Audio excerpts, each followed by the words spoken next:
मुख्यमंत्री अभ्युदय क्लास ललितपुर में आपका स्वागत है। और हम पढ़ने जा रहे हैं आंतरिक सुरक्षा। और आंतरिक सुरक्षा में की हम सीरीज में आज जो है हमारी 9वीं क्लास है। और 9वीं क्लास में हम देख रहे हैं साइबर सिक्योरिटी। और साइबर सिक्योरिटी से रिलेटेड 2 लेक्चर हो चुके हैं। कल जो क्लास थी वो करीब 1 घंटे 4 मिनट पर ये जो माइक था वो डिस्चार्ज हो गया, जिस वजह से वो क्लास को बंद करना पड़ा। तो आज हो सकता है थोड़ी क्लास बड़ी रहे, क्योंकि पिछली जो क्लास थी, जो पहली क्लास थी, वो काफ़ी बड़ी क्लास थी। लगभग 2 घंटे की क्लास है, 1 घंटे 54 मिनट की क्लास है, तो उसे देखिए।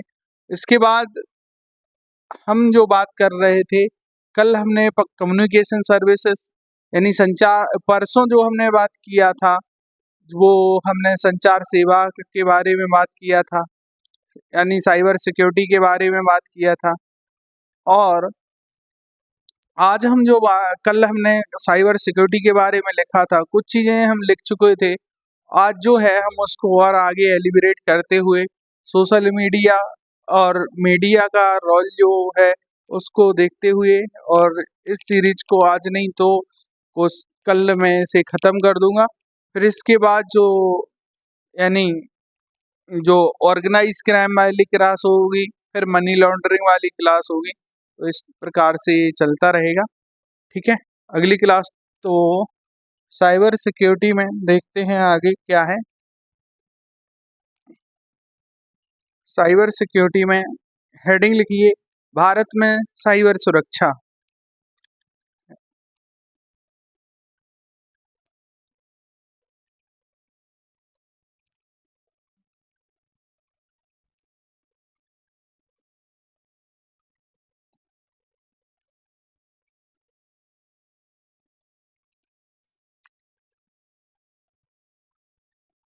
भारत में साइबर सुरक्षा। तो भारत में साइबर सुरक्षा की बात करें तो कौन कौन से आयाम हैं, कितना हमारे यहाँ कौन कौन सी चीज़ें हैं। तो यदि हम बात करें 2023-24 की रिपोर्ट के अनुसार हमारे देश में 800 मिलियन क्या है, यानी इंटरनेट उपयोगकर्ता,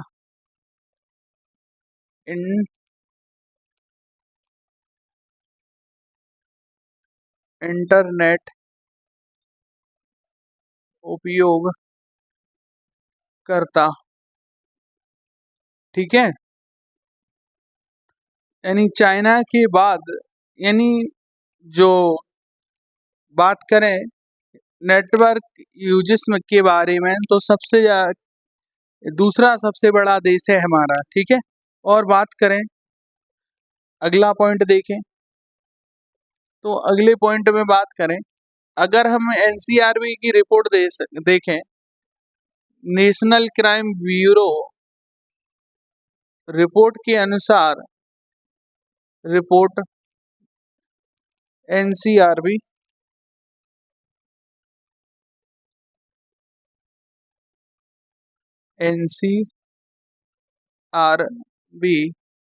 की रिपोर्ट के अनुसार देखें तो भारत में प्रति वर्ष 7% साइबर अपराध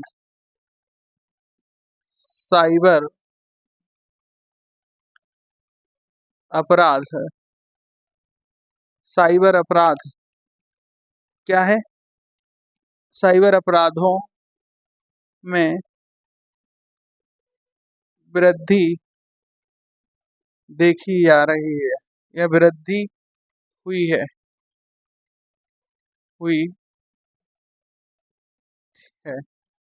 ठीक है। ये यानी तो इससे कौन कौन सी चीजें इम्पेक्टेड हुई हैं, देखो साइबर अपराध बढ़ेंगे तो इससे क्या हुआ है, तो इससे देखोगे तो एक तो बड़ा हमारे यहाँ क्या, जैसे लैंगिक शोषण, लैंगिक शोषण जिसे बोले तो, इसे बोले तो जैसे सेक्सुअल हरासमेंट, और बोले तो और कौन सी चीज हुई जिसे बोले तो जैसे वित्तीय, वित्तीय अपराधों के मामले बढ़े हैं, अपराधों के मामले, धोखाधड़ी, धोखाधड़ी वाली चीजें बढ़ी, और भी बहुत सारी चीजें हैं क्या हुई, एनहेंस हुई, जिसमें जैसे और कौन कौन सी चीजें बढ़ी, जैसे देखा जाए तो एक अभी जिसे बोले तो डिजिटल अरेस्ट, डिजिटल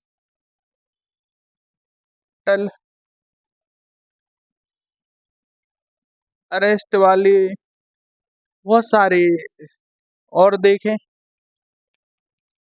और भारत में क्या हुआ, अब देखें जैसे यूएसए, और यूएसए के एफबीआई के अनुसार, ठीक है, लिखो USA FBI internet crime report,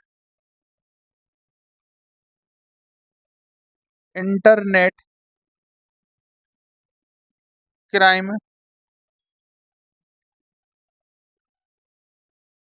report, crime report के अनुसार लिखना क्या हुआ, भारत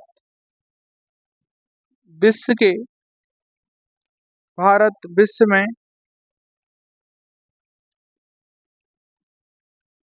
इंटरनेट, इंटरनेट अपराधों से पीड़ित, इंटरनेट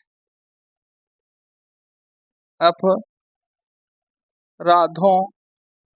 इंटरनेट अपराधों में पीड़ित शीर्ष 20 देशों में, 20 देशों में, कहाँ, 20 देशों में तीसरे स्थान पर है, तीसरे स्थान पर। इसका कारण है कि हमारा जो देश है ना, बहुत बड़ा देश है हमारा देश, जो है दुनिया की लार्जेस्ट पॉपुलेशन रखने वाला देश है हमारे यहाँ। तो देखो हमारे यहाँ डिजिटल लिटरेसी है नहीं, तो इन सब चीज़ों से क्या है कि कोई भी चीज़ आई उसको क्या कर लेता, फॉलो कर लेता। अगर देखोगे तो, अगर अभी एक मामला आया था, क्या आया था, लिख देना, हाल ही में, हाल ही में कौन सा, पेगासस, पेगासस मामले, पेगासस मामले में क्या हुआ, साइबर वेयर, साई यानी स्पाईवेयर, ये जो होता है ना, स्पाईवेयर है, स्पाई बेयर, स्पाईवेयर के माध्यम से, के माध्यम से जो जानकारी है ना, प्राइवेसी है, उसे किस में ला दिया गया, माध्यम से सार्वजनिक हस्तियों पर, सार्वजनिक हस्तियों पर, हस्तियों पर जासूसी, जासूसी का मामला।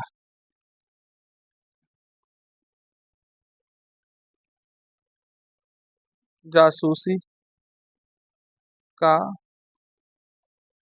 मामला देखा गया। अभी देखो, देखा होगा, राहुल गांधी, शशि थरूर, बहुत सारे जो पॉलिटिशियन थे, तो और बहुत सारे जो बिजनेसमैन हैं, टीवी एंकर हैं, बहुत सारे, तो उनके जो डाटा है वो किया था, लीक था। अगर बात करें तो 2016 में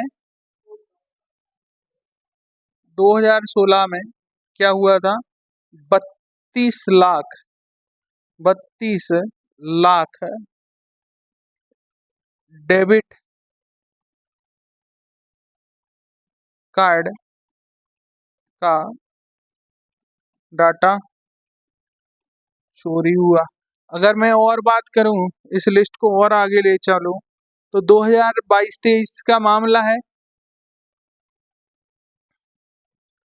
2022-23 में 80 करोड़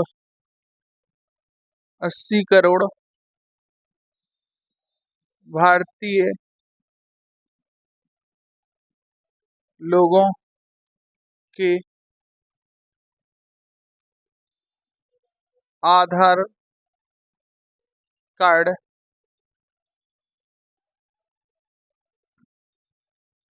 का जो डाटा है वो क्या हुआ, चोरी हुआ है, का डाटा डाटा चोरी हुआ। और क्या हुआ,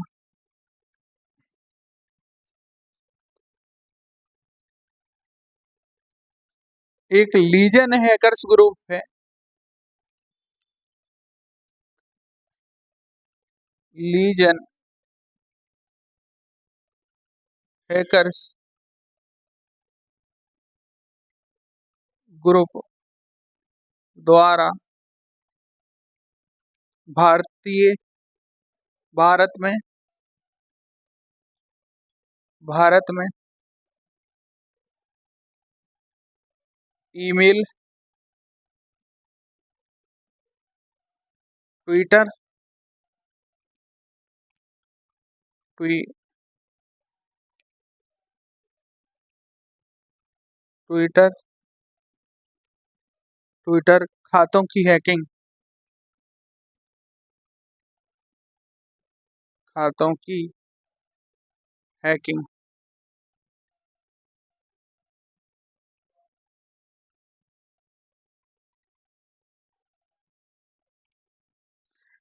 ठीक है, और क्या हुआ,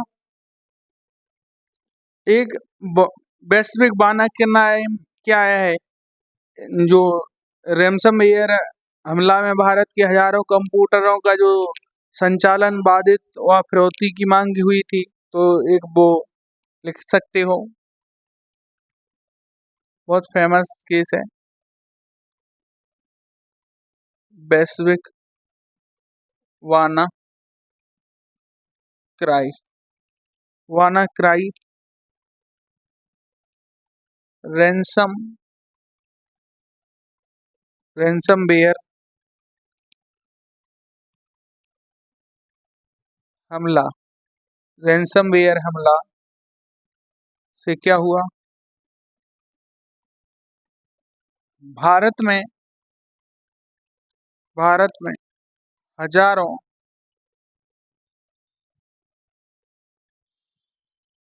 हजारों कंप्यूटर हजारों कंप्यूटर का संचालन में बाधा एवं क्या मांगी गई थी, फिरौती, फिरौती। रैनसमवेयर को क्या बोलते हैं, फिरौती बोलते हैं। ठीक है, ये सारी चीजें। और देखा जाए तो 2017 में एक 2017 का पेट्टा पेट्या रैंसमवेयर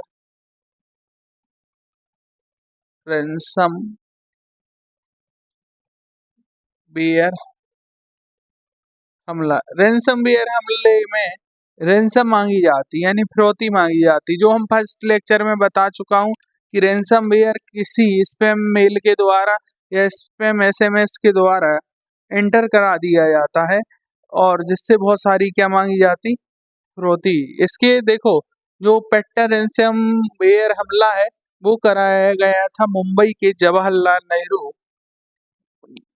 लिखना, मुंबई के जवाहरलाल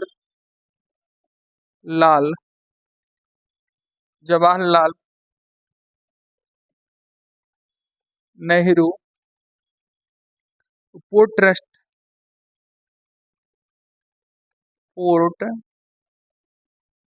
पर। तो ये सैकड़ों में आपको क्या है केसेस गिना सकता हूँ। अगर मैं बात करूँ अगर तो प्रतिदिन कोई ना कोई साइबर हमले की चपेट में आता है। क्या है, कहीं अपना कोई व्यक्ति है तो वो कहीं अपना डाटा क्या कर दे रहा, कहीं किसी लालच में कहीं वो अपना डाटा इसमें, अभी देखोगे तो कोई व्हाट्सएप रेफरल से रिलेटेड बहुत सारी चीजें आती, ठीक है। तो ये लोग जो जानते नहीं है समझते नहीं है इन चीजों को, वो क्या करते हैं एक्सेस कर ले यानी वो एक्सेप्ट कर लेते हैं। कोई भी चीज इंटर होती है तो वो इंटर होने के साथ क्या कर लेती, यानी पूरा एक्सेस ले लेती है आपके डिवाइस का। तो जिसके माध्यम से आपके फोटोज वीडियोस कॉन्ट्रैक्ट जो भी चीजें हैं ना वो क्या कर दी जाती हैं, वो लीक हो जाती हैं। तो अब देखो, तो अभी हम पढ़ चुके हैं भारत में साइबर सुरक्षा क्यों जरूरी है, क्या है, कितने लोगों यानी इंटरनेट उपयोग करता है, इन सब चीजों की महत्वता देखते हुए अगली चीज है,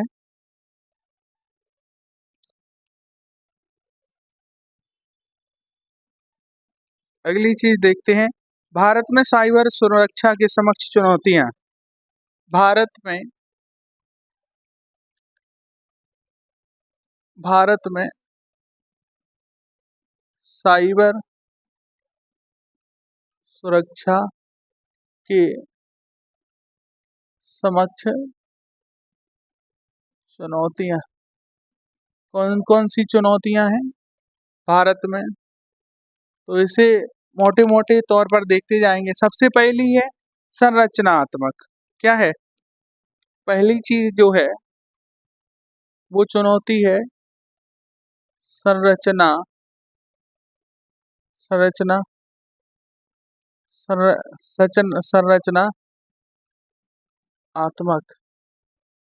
संरचनात्मक में क्या मिलेगा आपको, जैसे कि यानी खुला इंटरनेट। क्या है खुला इंटरनेट का खुलापन, यानी जैसे इंटरनेट यानी पूरा जो है ना यानी ओपन है। जैसे चाइना जैसा सिस्टम तो है नहीं कि पर्टिकुलर ऐसा सिस्टम कि इस चीज के लिए इंटरनेट ए है अलाउ है ए है, तो वो चीजें तो है नहीं। हमारे यहाँ इंटरनेट पूरा खुला है, आप कुछ भी एक्सेस कर रही, ठीक है। और कनेक्टिविटी के लिए सृजित क्या है डिजाइन, जैसे लिखिए इंटरनेट का खुलापन, ठीक है। इंटरनेट का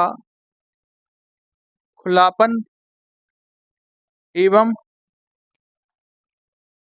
कनेक्टिविटी के लिए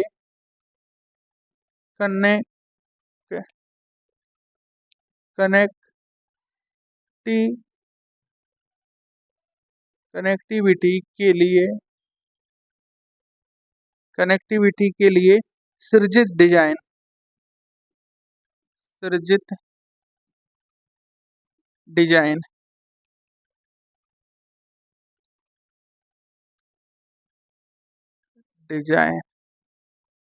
ये सारी चीजें कहाँ हैं, ये है हमारी कहाँ संरचनात्मक चुनौती है हमारी। संरचनात्मक में कि इंटरनेट जो खुला है ना ये सबसे बड़ी चुनौती है। हर कोई हर चीज का क्या है यानी एक्सेस ले सकता है। इंडिया में खास तौर से इंटरनेट बहुत सस्ता है। आप देखिए 5G का जमाना है, और 500 या जो भी है 1500 रुपए में आप जितना चाहे मन चाहा या इंटरनेट का एक्सेस ले सकते हैं। ठीक है, कुछ भी उसका चाहे प्रोडक्टिव यूज करिए चाहे नेगेटिव यूज करिए। ठीक है, और अब बात करें तो प्रशासनिक दूसरी चीज है हमारी चुनौती कौन सी? प्रशासनिक प्रशास प्रशासनिक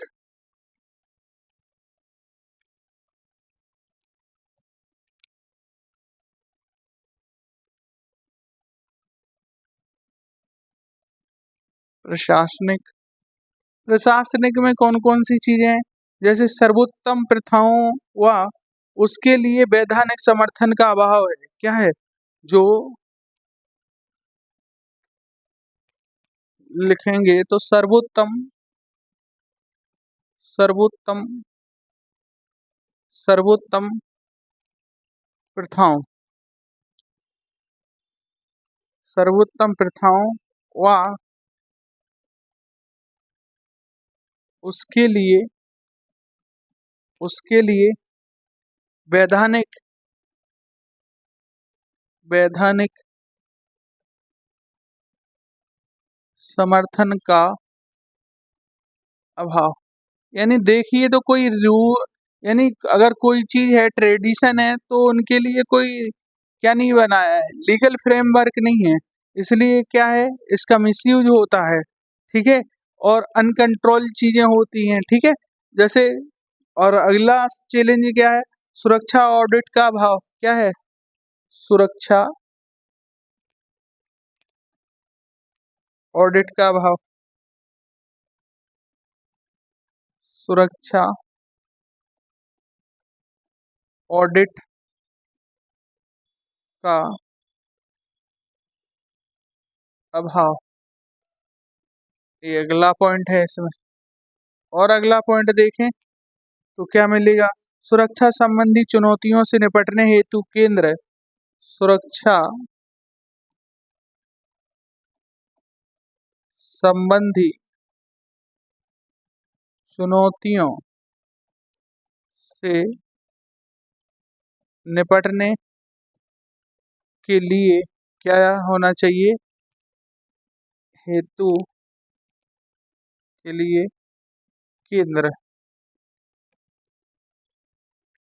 हेतु केंद्र और राज्य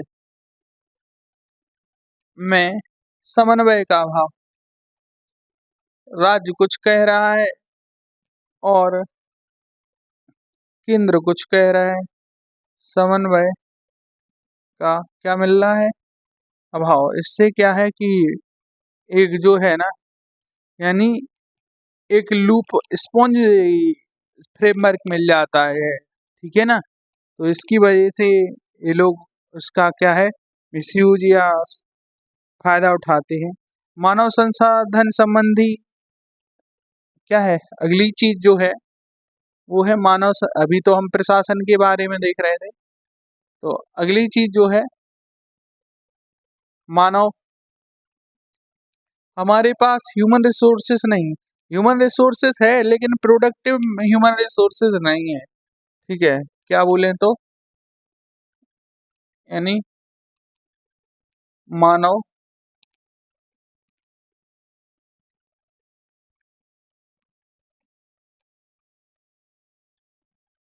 मानव संसाधन मानव संसाधन का संबंधी मानव संसाधन में कौन कौन सी चीजें? जैसे क्या साइबर सुरक्षा संस्थानों में साइबर सुरक्षा संस्थानों में साइबर विशेषज्ञों साइबर विशेषज्ञों का अभाव का अभाव। और अगली चीज क्या मिलेगी? अगली चीज हमें ये मिलेगी कि हमारे पास अपर्याप्त अनुसंधान है, रिसर्च ही नहीं है। आ आ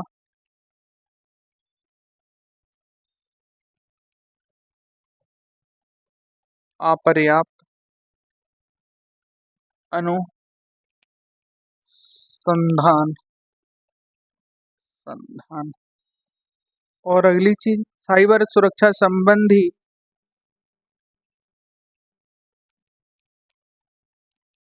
साइबर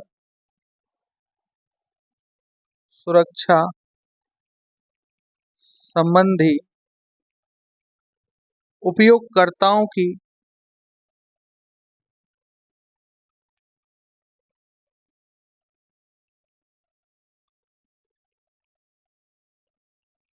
उपयोगकर्ताओं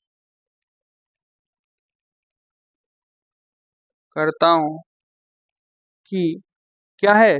उदासीनता है, उदासीनता।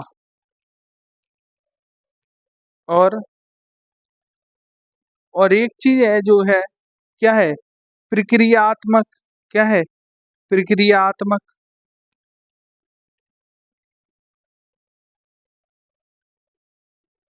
कुछ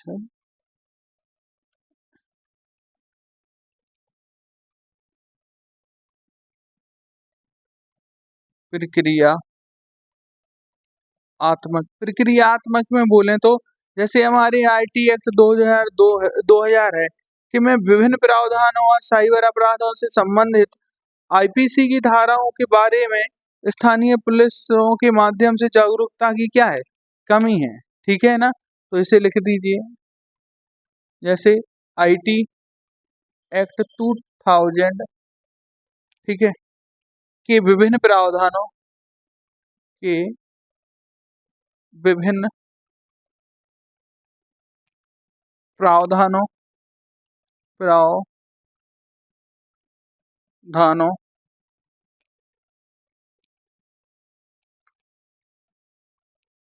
विभिन्न प्रावधानों व व साइबर अपराधों व साइबर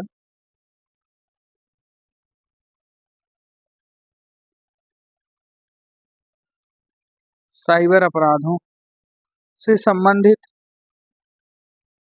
से संबंधित आईपीसी की धाराओं के बारे में धाराओं के बारे में स्थानीय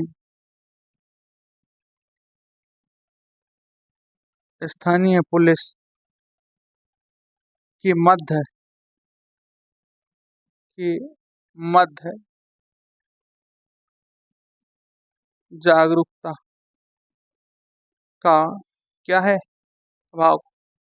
आप देखोगे तो बहुत सारे तो पुलिस वालों को भी नहीं पता कि ये साइबर अपराध जैसी घटनाएं कैसे अंजाम देते हैं, क्योंकि इतना हमारे देश में क्या है, हमारे यहाँ एक सिस्टम है। क्या है? हमारे यहाँ एक चीज का उद्देश्य बना दिया गया पर्टिकुलर कि नौकरी पाना। क्या है?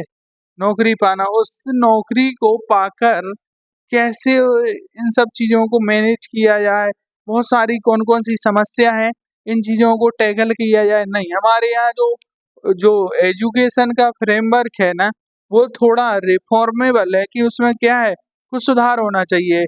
ठीक है, कि वो प्रीमेटिव चीजें, वही चीजें पढ़ रहे हैं, एग्जाम पास करो, उसमें कुछ क्या लाना चाहिए, प्रोडक्टिविटी वाली चीजें, जो डेली लाइफ से रिलेटेड इशू हैं उनको पढ़ाया जाना चाहिए। साइबर सिक्योरिटी, फाइनेंशियल सिक्योरिटी, यानी डिजिटल लिटरेसी और ऑल इंक्लूसिव थिंग्स पढ़ानी चाहिए, जिससे क्या है कि वो एक यानी एक स्टूडेंट या किसी व्यक्ति का एक होलिस्टिक क्या हो सके, यानी उसके पास सेवरल नॉलेज हो और होलिस्टिकली उसका क्या हो सके, विकास हो सके, ठीक है ना।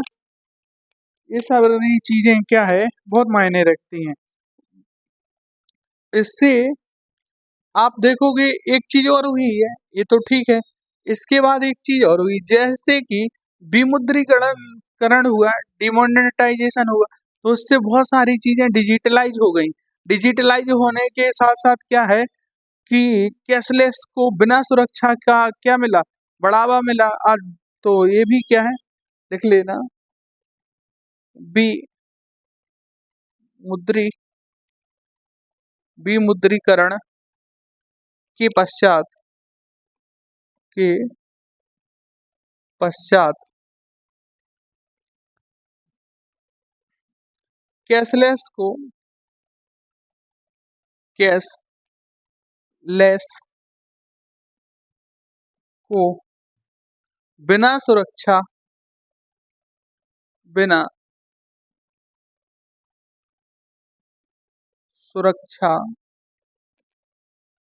के बढ़ावा। देखो हमारी गवर्नमेंट ने बहुत सारी चीजों को डिजिटलाइज करने में बहुत यानी प्रोत्साहन दिया, लेकिन उसने क्या काम नहीं किया कि सिक्योरिटी पर ध्यान नहीं दिया कि इसके नेगेटिव कॉन्सिक्वेंसेस क्या हो सकते हैं, ठीक है ना। तो ये सारी चीजें हैं। तो अगली चीज देखते हैं। अभी तो हमने ये पढ़ा, अगली चीज देखते हैं। इस स्लाइड में हम जो पढ़ चुके हैं वो हम पढ़ चुके हैं, प्रमुख चुनौतियां। अगली चीज देखते हैं, तो वो है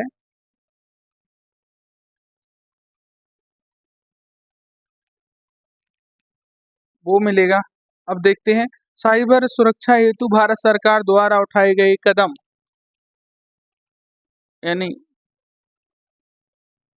साइबर, ये बहुत ही महत्वपूर्ण टॉपिक है यानी बहुत ही महत्वपूर्ण चीज है।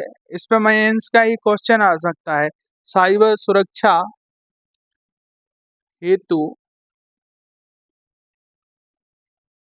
भारत सरकार द्वारा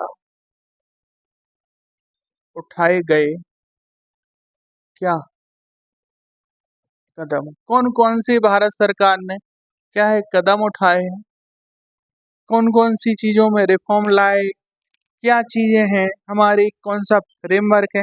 तो हम पहली चीज देखेंगे कि हमारा लीगल फ्रेमवर्क क्या है, यानी विधिक जो फ्रेमवर्क है, यानी उसमें कौन कौन सी चीज है। तो इसमें देखते हैं लीगल फ्रेमवर्क। लीगल फ्रेमवर्क में क्या क्या मिलेगा, जिससे बोले तो विधिक फ्रेमवर्क। विधिक फ्रेमवर्क में भी अगर हम आए पर्टिकुलर, तो क्या मिलेगा, पहली चीज मिलेगी राष्ट्रीय साइबर सुरक्षा नीति 2013। क्या मिलेगी, राष्ट्रीय साइबर सुरक्षा नीति 2013। इसके कुछ मल्टी आयाम देख लेते हैं।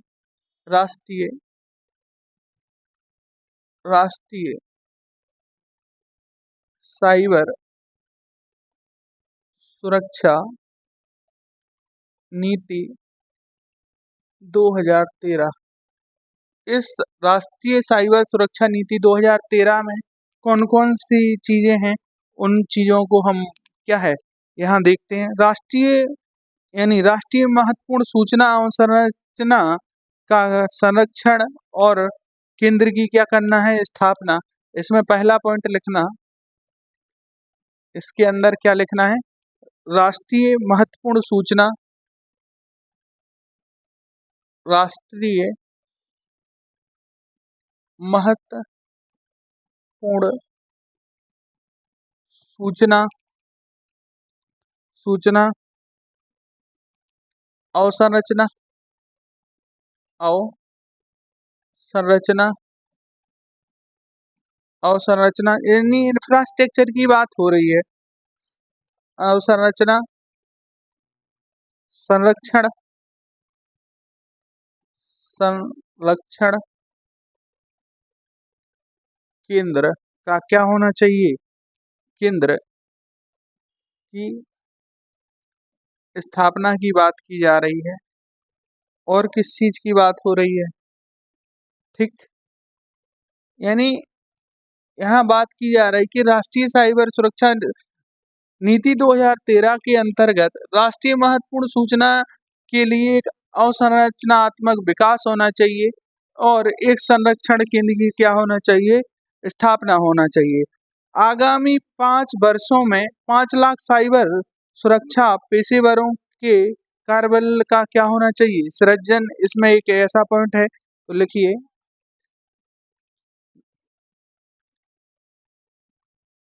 आगामी आगामी 5 वर्षों में 5 लाख 5 लाख साइबर सुरक्षा पेशेवरों यानी साइबर एक्सपर्टों की बात हो रही है।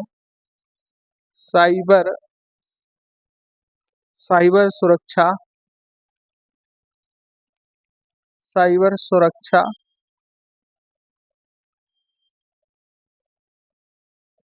पेशेवरों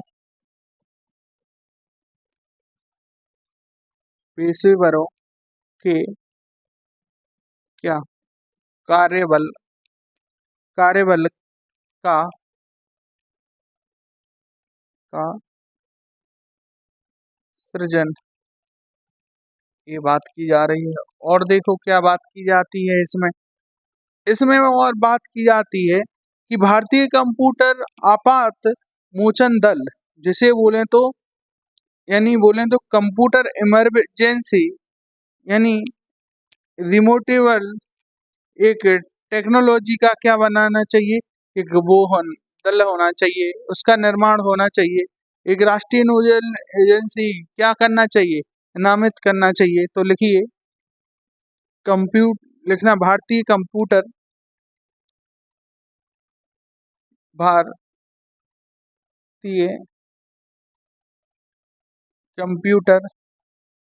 भारतीय कंप्यूटर आपात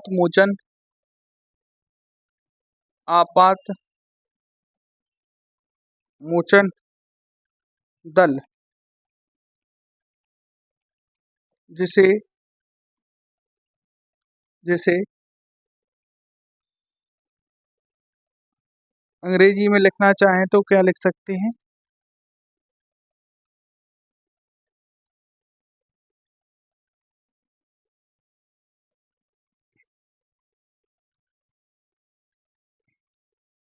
लिख दीजिए CERTIN।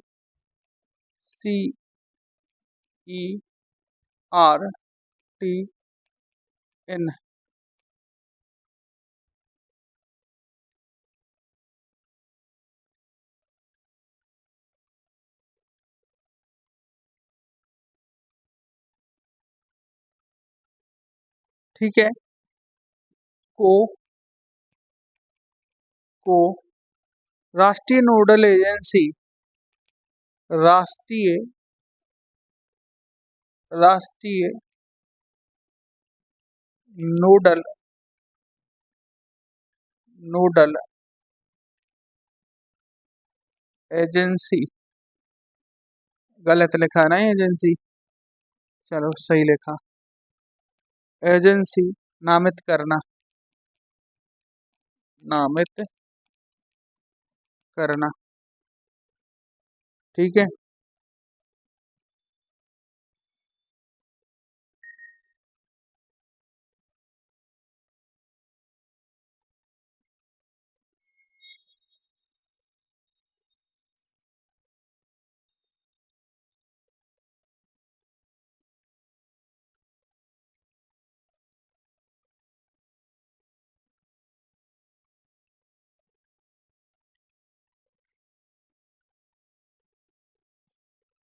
अगर इसे बोलते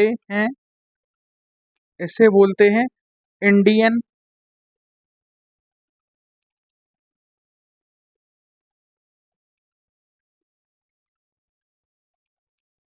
Indian computer Indian computer emergency emergency response team response team, CERT का फुल फॉर्म है। और देखें, और गतिशील फ्रेमवर्क, और क्या है, गतिशील फ्रेमवर्क, गतिशील फ्रेमवर्क, एक सेकंड,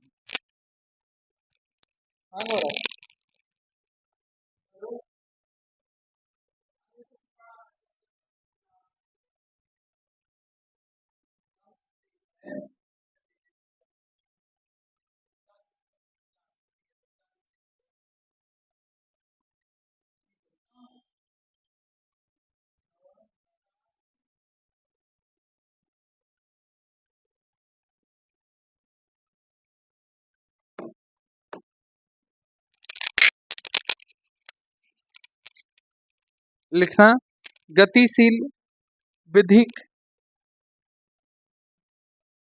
गतिशील का मतलब है कि समय के साथ उसमें क्या होना चाहिए, यानी चेंज होता रहे, ठीक है। तो लिखिए गतिशील विधि, गतिशील फ्रेमवर्क, गतिशील फ्रेमवर्क। और क्या होना चाहिए, रक्षात्मक, रक्षात्मक व अनुक्रिया संबंधी उपाय, रक्षात्मक व अनुक्रियात्मक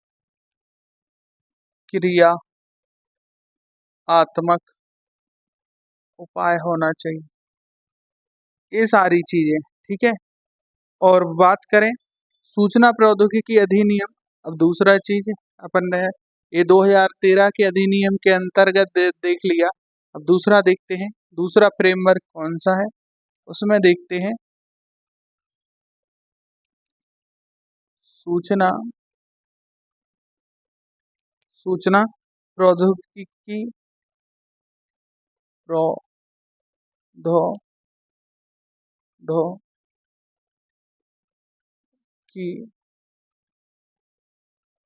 अधिनियम, जिसे बोलते हैं अंग्रेजी भाषा में IT एक्ट 2000। इसमें कुछ चेंजेस किए गए थे 2008 में, लिखना चाहो तो लिख देना। 2008 में संशोधित, 2008 में संशोधित, ठीक है।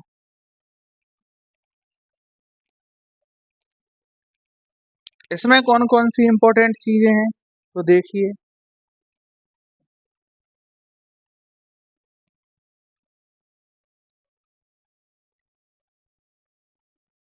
देखो इसमें मिलेगा क्या, IT एक्ट 2000 कंप्यूटर प्रणाली,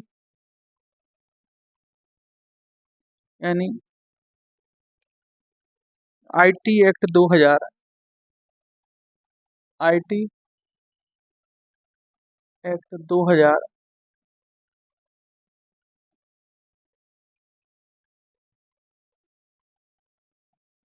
कंप्यूटर प्रणाली, कंप्यूटर प्रणालियों, प्रणालियों, कंप्यूटर प्रणालियों व नेटवर्क,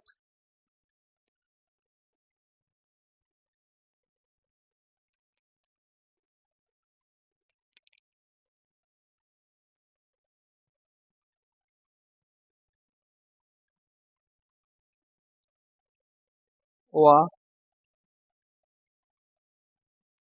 नेटवर्क, नेटवर्क तथा उनके डाटा उपयोग के विनियमन, उनके डाटा उपयोग के विनियमन की रेगुलेशन की बात की जाती है कि डाटा को कैसे यानी क्या किया जाएगा, इन डाटा को कैसे रेगुलेट किया जाएगा, ठीक है। और ये चीजें ठीक है। और बात करें, और लिखिए, अगली चीज लिखिए, इसमें क्या है, अपराधियों की श्रेणी, अपराधों की श्रेणी, अपराधों की क्या है, श्रेणी बनाई गई है। जैसे हैकिंग, ठीक है, हैकिंग, ये हैकिंग है। ऐसे साइबर आतंकवाद और साइबर धोखाधड़ी, साइबर धोखाधड़ी। और कौन कौन सी चीजें आती, जैसे निजता का हनन, राइट टू प्राइवेसी, यानी निजता का हनन, जिस प्राइवेसी वॉयलेशन, इलेक्ट्रॉनिक माध्यम से अश्लीलता, इलेक्ट्रॉनिक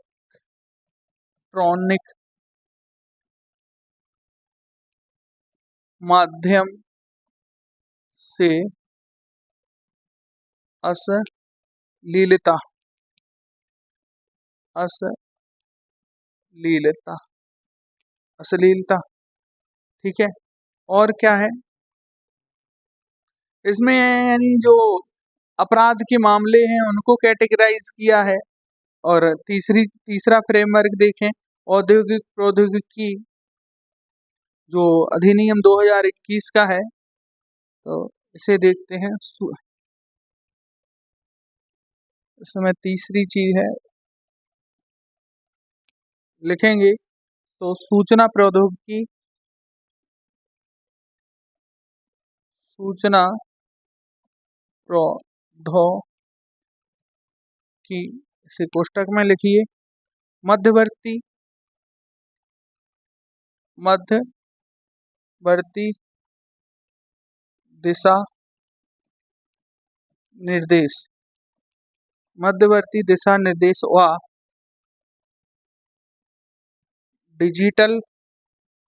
व डिजिटल मीडिया, डिजिटल मीडिया आचार संहिता,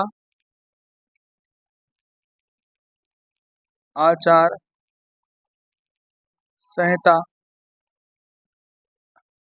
आचार संहिता नियम 2021, ठीक है। इसमें क्या बात की जा रही है कि डिजिटल मीडिया द्वारा जो प्रसारित सामग्री का क्या किया जाता है, इससे विनियमन, ठीक है, जो आगे भी काम आएगा जब आप क्या पढ़ोगे, यानी मीडिया पढ़ोगे कल। तो इसमें लिखना है, क्या लिखना, डिजिटल मीडिया द्वारा, डिजिटल मीडिया द्वारा, डिजिटल मीडिया द्वारा प्रसारित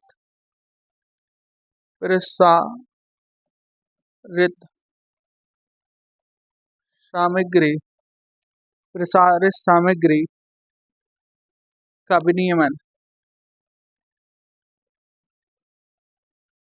विनियमन,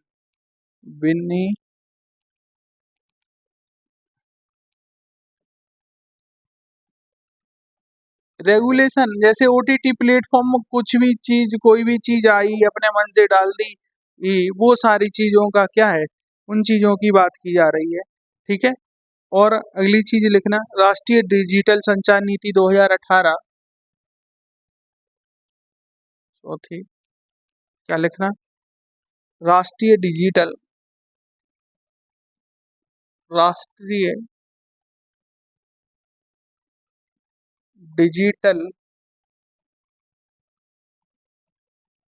संचार नीति 2018। इसमें कौन कौन सी बातें कही गई हैं, सुदृढ़ डिजिटल आधारभूत ढांचे का क्या होना चाहिए, एक निर्माण होना चाहिए, सुदृढ़ यानी सस्टेनेबल, अच्छा, सुदृढ़, सुदृढ़,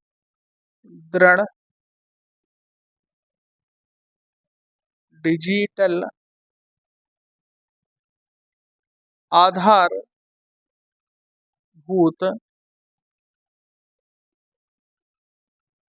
ढांचे का क्या होना चाहिए? निर्माण। और बात क्या है, क्या की गई है? निवेश, नवाचार, जैसे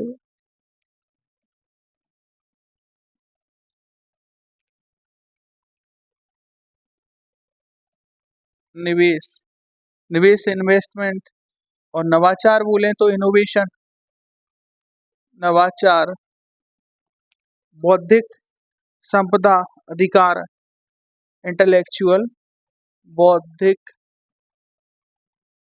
संपदा, बौद्धिक संपदा अधिकार के माध्यम से,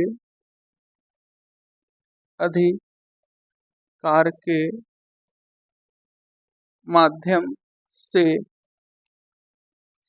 तकनीक व सेवाओं के समक्ष, तकनीक माध्यम से, तकनीक, तकनीक एवं सेवाओं के माध्यम से, माध्यम से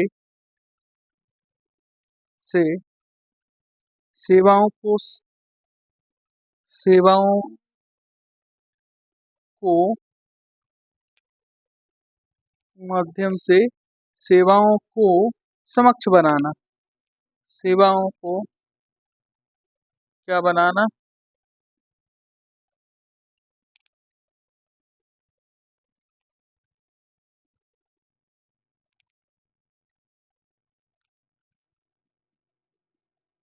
सेवाओं को समक्ष बनाना। इसमें ये बात की गई है, भारत को डिजिटल रूप से सुरक्षित करना, भारत को डिजिटल रूप से, डिजिटल रूप से सुरक्षित करना। देखो डीजे, देखो किसी चीज का मिसयूज ना हो, समझ में आ रहा? कि जैसे मैंने कोई चीज है, जैसे आपके माँ बाप ने आपके लिए, आपके गार्जियन ने आपके लिए क्या, एक मोबाइल दिलाया, टैबलेट दिलाया और लैपटॉप दिलाया, आप उसका मिसयूज ना करें। जैसे आप उसमें गेमिंग कर रहे हैं, दिन भर दिलाया आपको पढ़ने के लिए, तो इन चीज़ों का प्रोडक्टिविटी से यूज हो, और इनमें ऐसी चीज़ें हैं। भारत को डिजिटल रूप से सुरक्षित करना, ठीक है, ये चीज़ है। और ये तो हमने देख ली काहे में, विधिक फ्रेमवर्क में। दूसरा देखें तो इसमें अगली चीज है तो संस्थागत फ्रेमवर्क, क्या मिलेगा? संस्थागत फ्रेमवर्क, ठीक है। संस्थागत फ्रेमवर्क देख लेते हैं, कौन कौन सी संस्थाएं। संस्थागत फ्रेमवर्क, इसमें देखो कौन कौन सी संस्था है, जैसे नेशनल साइबर सुरक्षा सेंटर, ठीक है। तो इसको भी लिख लेते हैं, जैसे हिंदी भाषा में क्या बोलते हैं, राष्ट्रीय, राष्ट्रीय सुरक्षा समन्वयन केंद्र, ठीक। तो पहली तो मैं लिखा ही चुका हूँ, भारतीय कंप्यूटर इमरजेंसी रिस्पांस टीम, लिखना चाहो तो लिख लो। इंडियन कंप्यूटर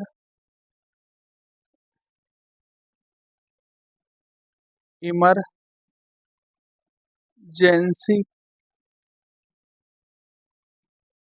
रिस्पांस टीम, जिसे क्या बोलते, CERTN, ठीक है। ये इसके क्या क्या काम है, यानी भारत में साइबर सुरक्षा यानी साइबर समुदाय की क्या सुरक्षा, इसके इसमें लिख लेना। भारत में साइबर समुदाय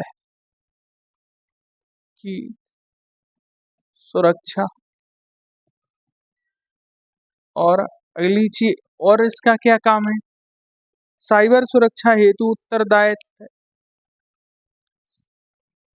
साइबर सुरक्षा, साइबर सुरक्षा हेतु हेतु उत्तरदायी राष्ट्रीय एजेंसियां, राष्ट्रीय एजेंसियां, एजेंसियों की बात की जा रही है कि जो नोडल एजेंसी के लिए आपको देखा होगा तो बात की जा रही थी। और बात करें तो अगली चीज क्या मिलेगी,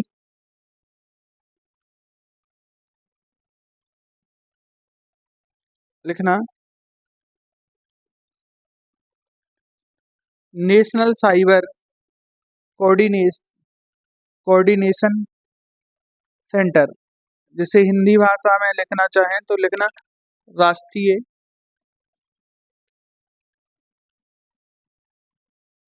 राष्ट्रीय साइबर राष्ट्रीय साइबर सुरक्षा सुरक्षा समन्वय केंद्र, जिसे इंग्लिश भाषा में बोलते N CCC। ठीक है, N CCC का मतलब होता है नेशनल साइबर कोऑर्डिनेटर सेंटर, लिखना चाहो तो लिख लेना national cyber coordination centre,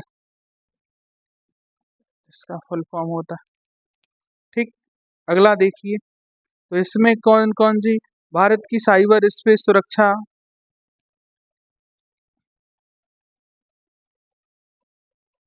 Bharat की साइबर सुरक्षा सुरक्षा साइबर स्पेस लिखना है इसमें एक वर्ड, साइबर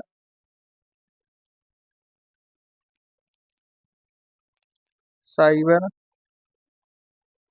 स्पेस सुरक्षा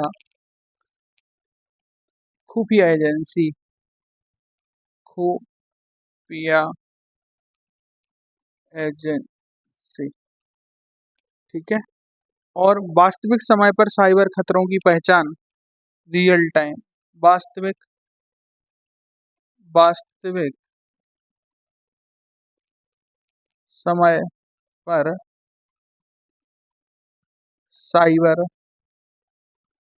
खतरों की पहचान का कौन काम करती, ये करती है। और अगली चीज देखिए,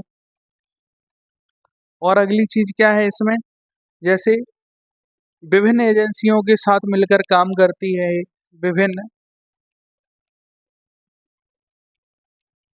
विभिन्न विभिन्न एजेंसियों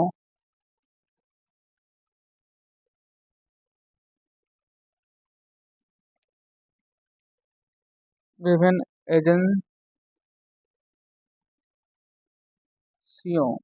के साथ मिलकर क्या करती है, कार्य, और प्रोडक्टिविटी इसकी काफ़ी अच्छी है इंडिया में। NCC national cyber coordination centre, इसका नाम ही है कोऑर्डिनेशन, यानी ये समन्वय का काम करेगी, क्या करेगी, कोऑर्डिनेशन करेगी, यानी समन्वय का काम करेगी, डबल ओ आता कोऑर्डिनेशन में।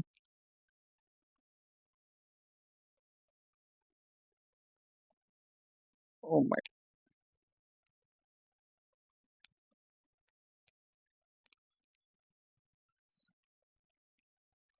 गॉड।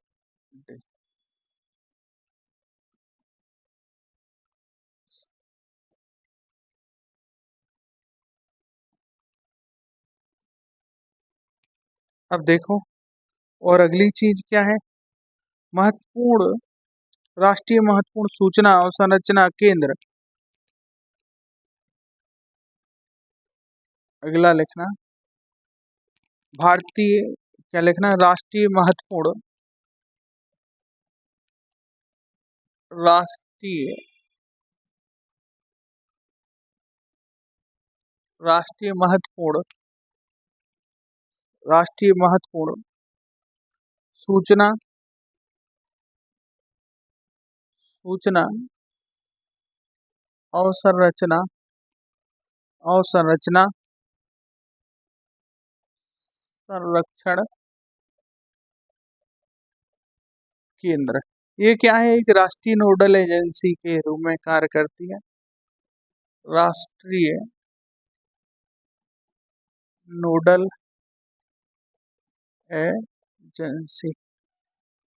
और अगला देखिए, अगली लिखना भारतीय साइबर अपराध समन्वय केंद्र। भारतीय, भारतीय साइबर अपराध, साइबर अपराध समन्वय, समन्वय केंद्र और साइबर बैरियर पुलिस फोर्स, और cyber barrier police force,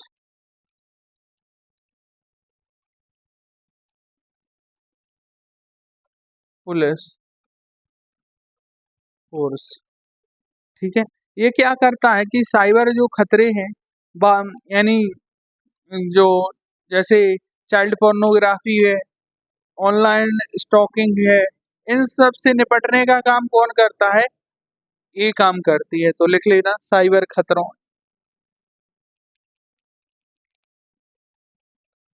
cyber खतरों और बाल अश्लीलता, बाल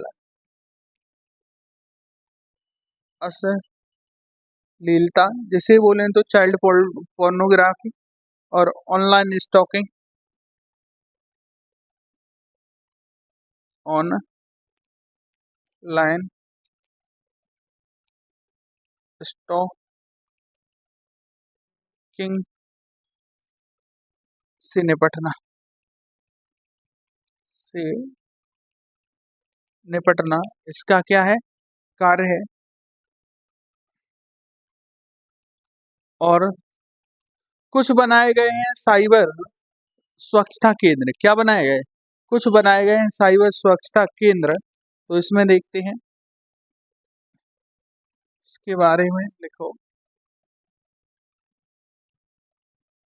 साइबर स्वच्छता केंद्र, साइबर स्वच्छता केंद्र का क्या काम है?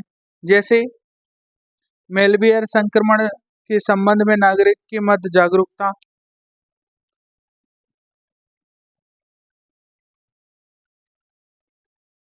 मेलवेयर के संबंध में नागरिकों, नागरिकों के मध्य जागरूकता। देखो, सबसे पहली बात है अवेयरनेस। इन सब चीजों से निपटना है तो क्या है कि एक, क्या, अवेयरनेस प्रोग्राम चलाना चाहिए गवर्नमेंट को। ठीक है। और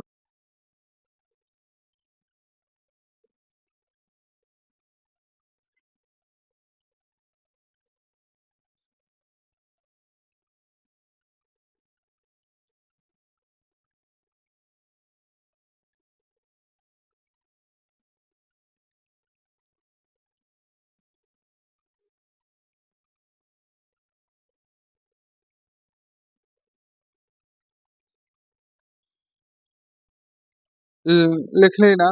एक है ECIT, excellent computer institute of technology, जो मंत्रालय द्वारा डिजिटल इंडिया की पहल के तहत क्या है, स्थापना। तो लिखना चाहें तो लिख लेना।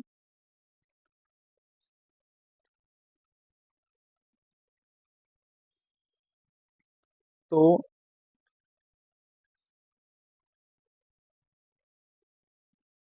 डिजिटल इंडिया पहल के तहत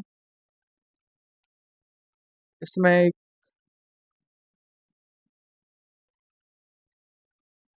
डिजिटल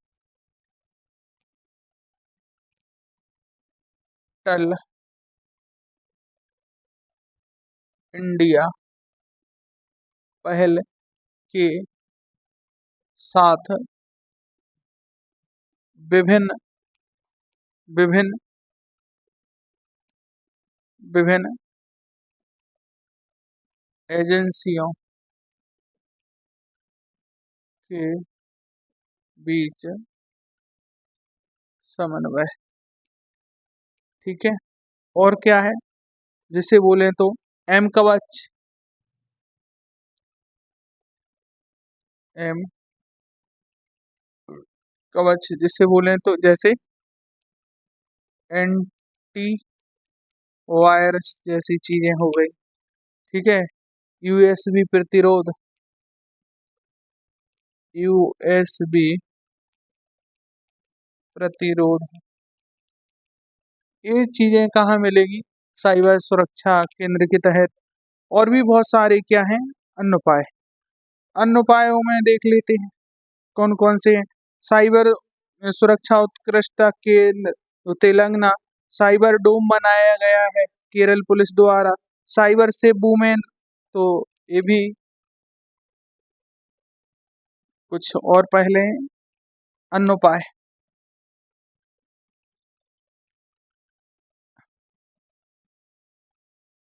अन्य उपाय में लिख लेना, साइबर सुरक्षा, साइबर सुरक्षा उत्कृष्टता, उत्कृष्टता कृष्टता केंद्र, ये कहाँ मिलेगा, तेलंगाना। तेलंगाना। साइबर डोम,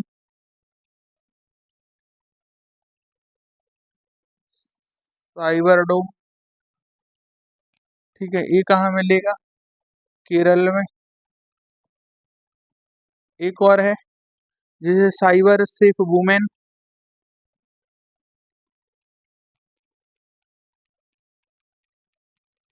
साइबर सेफ वुमेन, एक इसके द्वारा पहल जाई जा रही है, महाराष्ट्र के द्वारा। तो ये कुछ थे हमने उपाय। ठीक है।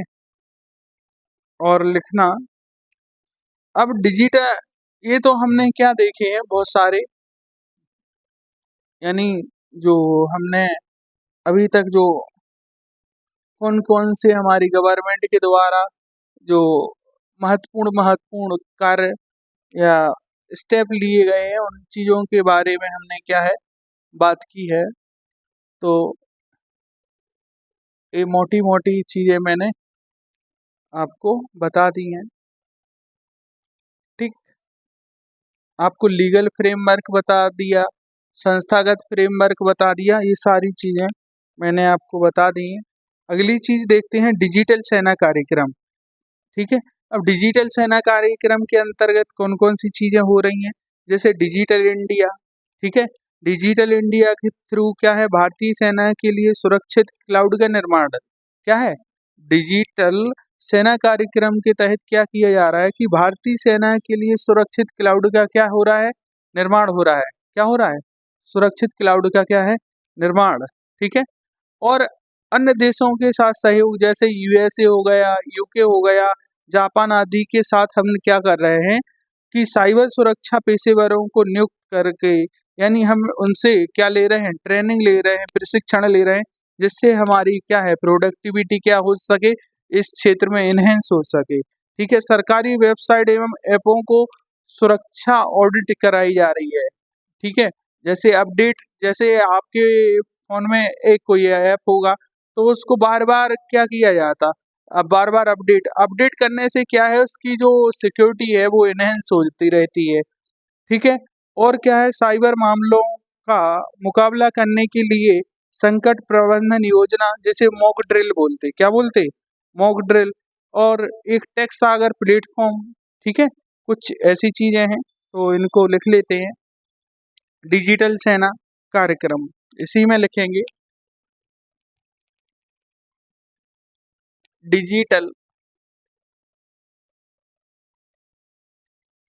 डिजिटल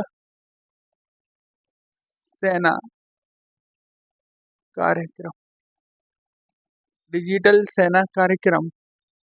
ठीक है, तो सेना कार्यक्रम में ये काय के अंतर्गत हो रहा है, digital India, digital India, digital India. Digital India में बात करें तो भारतीय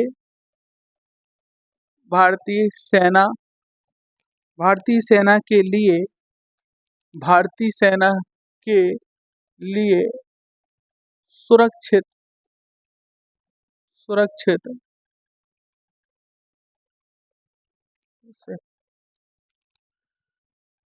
सुरक्षित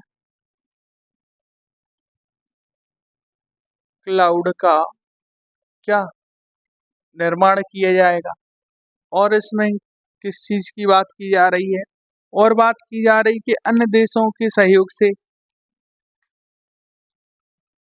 अन्य देश अन्य देशों के सहयोग से क्या लाएंगे, अन्य देशों के सहयोग से कौन कौन से देशों की बात की जा रही, तो अन्य देशों के सहयोग,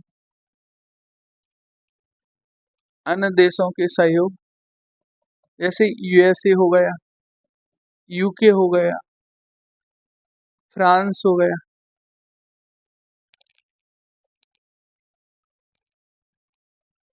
जैसे फ्रांस हो गया, और रसिया हो गया, कि साइबर विशेषज्ञों द्वारा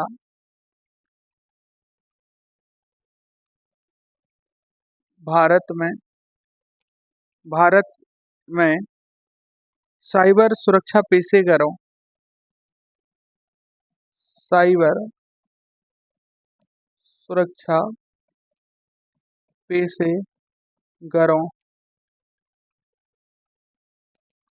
को क्या प्रशिक्षण दिलाया जा रहा है, यानी ट्रेनिंग दी जा रही है इसके माध्यम से, इस प्रोग्राम के तहत। ठीक है, और बोले तो क्या, और क्या हो रहा है। ठीक है, सरकारी वेबसाइट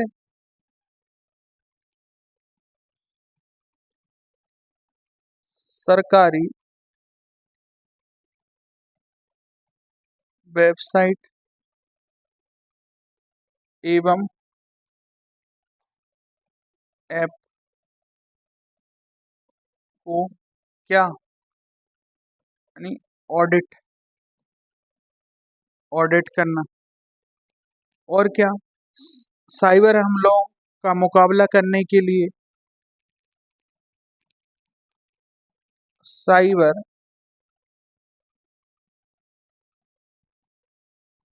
हमलों का मुकाबला मुकाबला करने के लिए मुकाबला करने के लिए संकट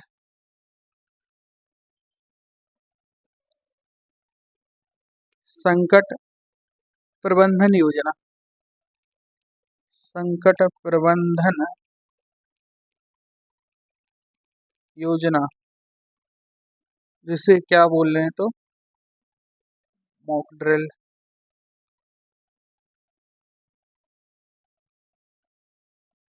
मॉक ड्रिल। और ये तो हमने डिजिटल सेना कार्यक्रम के अंतर्गत देख लिया। एक है टेक सागर प्लेटफॉर्म। क्या है? टेक सागर प्लेटफॉर्म। टेक सागर प्लेटफॉर्म के बारे में भी देख लेते हैं।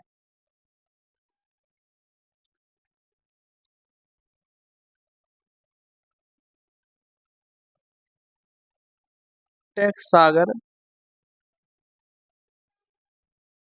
प्लेटफॉर्म। इस टेक सागर प्लेटफॉर्म में क्या होगा? टेक्निकल चीजें होंगी, ठीक है, जैसे राष्ट्रीय साइबर सुरक्षा समन्वय कार्यालय,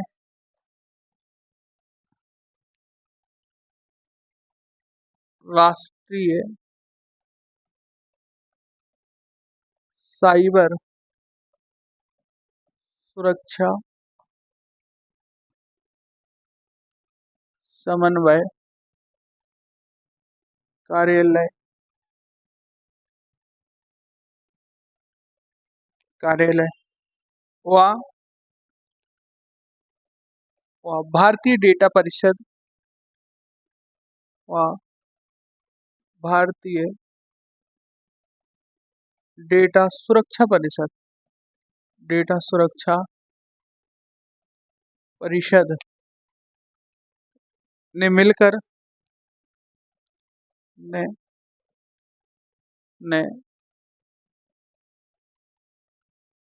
मिलकर मिलकर ऑनलाइन पोर्टल की मिलकर ऑनलाइन पोर्टल की स्थापना की। ऑनलाइन पोर्टल की क्या की? स्थापना की। इसका क्या उद्देश्य है? जैसे AI, ML, IoT आदि सहित विभिन्न जैसे जो विभिन्न प्रौद्योगिकी क्षेत्र में भारतीय उद्योग शिक्षा आदि में नवाचार व मार्गदर्शन क्या प्रदान करना। तो इसका उद्देश्य लिख देना। इसका उद्देश्य कैसा जो भी हो ऐसे लिख देना।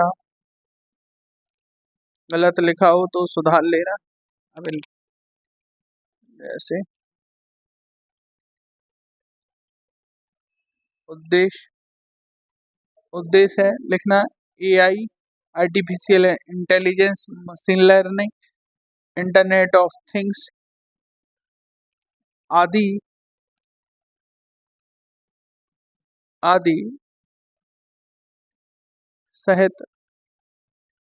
आदि सहित विभिन्न प्रौद्योगिकी विभिन्न प्रौद्योगिकी विभिन्न प्रौद्योगिकी विभिन्न प्रौद्योगिकी क्षेत्रों में विभिन्न प्रौद्योगिकी क्षेत्रों में जैसे क्षेत्रों में भारतीय उद्योग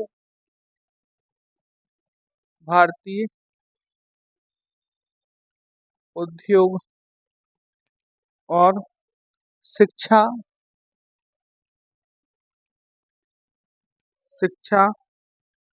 आदि में शिक्षा आदि में क्या आ रहा है? नवाचार व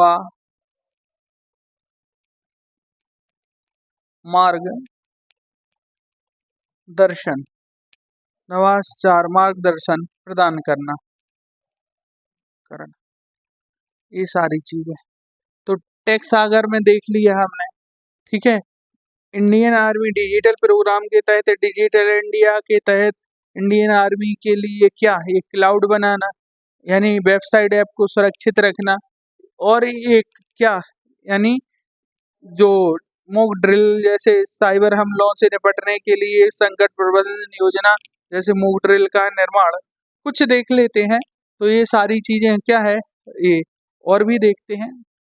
अब देखते हैं हम कुछ, हमने वैश्विक पटल यानी बोले तो यानी हमारी इंटरनेशनल ग्लोबली क्या कन्वेंशन है, तो वैश्विक पहले कौन कौन सी हैं साइबर सुरक्षा को लेकर।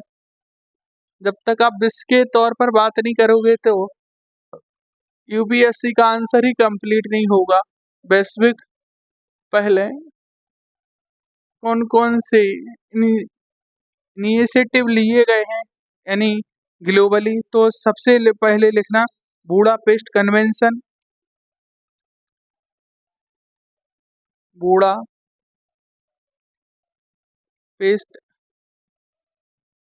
कन्वेंशन।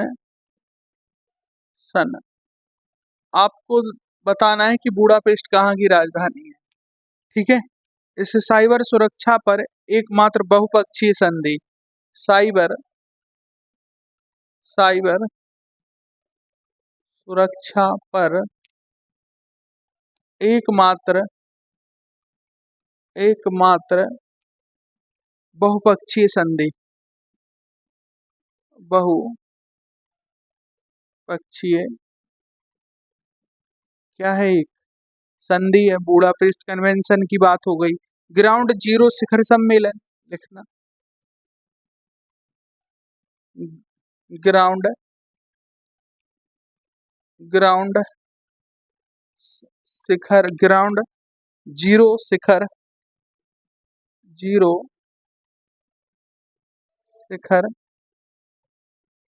सम्मेलन। इसमें क्या बात की गई है इस सम्मेलन में, जैसे अत्याधुनिक जो टेक्नोलॉजी यानी इनोवेशन हो रहा है तो उनके लिए क्या है, एक सहयोग मंच है। ये क्या है लिखना है इसमें क्या रखा गया है लिखना, अत्याधुनिक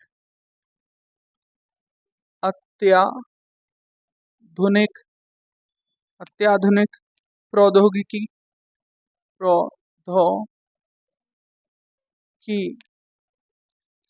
सहयोगी क्या है, एक मंच है, ठीक है। और तीसरा साइबर सुरक्षा के लिए वैश्विक केंद्र, साइबर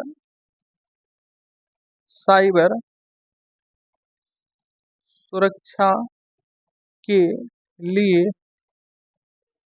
वैश्विक मंच। वो मंच कौन सा है, वो है भैया विश्व आर्थिक मंच, विश्व आर्थिक मंच यानी वर्ल्ड इकोनॉमिक फोरम, ठीक है, वर्ल्ड इकोनॉमिक फोरम। इतनी बातें हमने क्या है इंडियन सिक्योरिटी के बारे में पढ़ ली। तो कुछ चीजें हैं जैसे, तो हमने बहुत सारी चीजें जैसे इंडियन सिक्योरिटी के बारे में यानी साइबर सुरक्षा के बारे में बहुत सारी चीजें हमने पढ़ ली। कौन कौन से चैलेंजेस हैं, कौन कौन से हमने उनके लिए स्टेप लिए गए हैं, ये सारी चीजें क्या है हम पढ़ चुके हैं। 2018 में देखिएगा तो पर्सनल डेटा प्रोटेक्शन बिल 2019 आया था और न्यायाधीश BN श्री कृष्णा की अध्यक्षता में एक समिति एक बनी थी। उसमें क्या कहा गया था, ये बहुत ही क्या है एक सेंसिटिव टॉपिक है, कौन सा, यानी पर्सनल डेटा प्रोटेक्शन चीजें।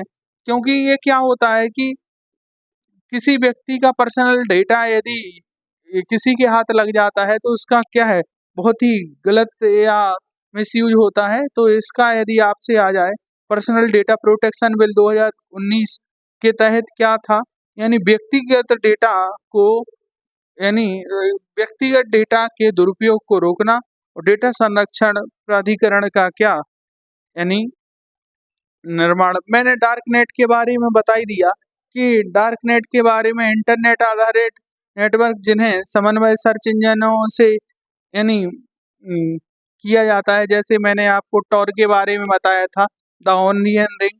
तो ये क्या है, एक प्रोटोकॉल बनना चाहिए, इस पे बहुत सारी चीज़ें क्या होना चाहिए, जिसके माध्यम से एक एनोनमसली ग्लोबल लेवल पर ये सारी चीज़ें क्या होना चाहिए, ये चीज़ें। तो आज साइबर सिक्योरिटी पूरा ख़त्म हो गया है। अब हमने देखो मीडिया के बारे में कुछ चीज़ें कल का जो टॉपिक होगा, कल ख़त्म हो जाएगा हमारा क्या, यानी मीडिया, सोशल मीडिया और सोशल मीडिया की क्या इम्पोर्टेंस है। तो ये चीज़ें हैं ना, ये कल हम इसको साइबर को ख़त्म कर देंगे, ठीक है। तो हमने सोशल मीडिया क्या है, ये सारी चीज़ें जो रहेंगी वो चीज़ें कल देखेंगे। और आज हम साइबर से रिलेटेड बहुत सारी चीज़ें पढ़ चुके हैं। उसके रिलेटेड जितनी भी चीज़ें हैं, चाहे उसके कौन कौन सी चुनौतियां हैं, कौन कौन से उपयोग दुरुपयोग, सारी चीज़ें पढ़ चुके हैं। तो लगभग आज की क्लास कितने मिनट, लगभग यानी समय होने जा ही रहा है, 1 घंटे 26 मिनट की क्लास हो चुकी है। और वही देखते हैं, तो कल देखते हैं हम। जैसे अभी हम जो है आपके तकनीक और यानी बात करें संचार नेटवर्क की, वो का टॉपिक आपका कंप्लीट हो गया है। और आपका साइबर सिक्योरिटी से रिलेटेड वो भी टॉपिक कंप्लीट हो गया है। अब हमारे पास जो बचा है वो बचा है मीडिया। क्या है, डिजिटल मीडिया के माध्यम से बहुत सारी चीज़ें हैं, वो चीज़ें तो इसको देखेंगे कि मीडिया क्या होता है। तो मीडिया के बारे में हम बता चुके हैं कि क्या है, मीडिया कुछ नहीं है, वो संचार का माध्यम है, जिससे हम क्या करते हैं, जानकारी, सूचना और उसे क्या है, यानी संदेश, यानी मास मीडिया के बारे में बता चुके हैं। और भारत में मीडिया की क्या अहम भूमिका है, ये सारी चीज़ें हैं। तो कल हम देखेंगे कि भारत में मीडिया की भूमिका क्या है, सूचना। और जैसे मीडिया को भारत जैसे देश में क्या फोर्थ पिलर ऑफ क्या बोलते हैं, डेमोक्रेसी बोलते हैं। तो इन सारी चीज़ों को हम नेक्स्ट क्लास में देखते हैं। और राष्ट्रीय सुरक्षा और मीडिया के बारे में क्या क्या समन्वय है, खतरों से निपटने के लिए कौन कौन से इसमें चैलेंजेस हैं, कौन कौन से रेगुलेशन है। और इसके बाद सोशल मीडिया देखेंगे, सोशल मीडिया से रिलेटेड उसके सकारात्मक उपयोग, नकारात्मक उपयोग और उसके समाधान। और कल ये हमारा पूरा टॉपिक क्या हो जाएगा, ख़त्म हो जाएगा। फिर जो अगली क्लास रहेगी उसमें देखते हैं, ठीक है। आज के लिए इतना ही काफ़ी, तहे दिल से आप सभी का शुक्रिया, ठीक है। और मुख्यमंत्री अयोध्या ललितपुर को और आप हमारी क्लासों को बहुत प्यार दे रहे हैं, इसके लिए तहे दिल से शुक्रिया। God bless you all of you guys.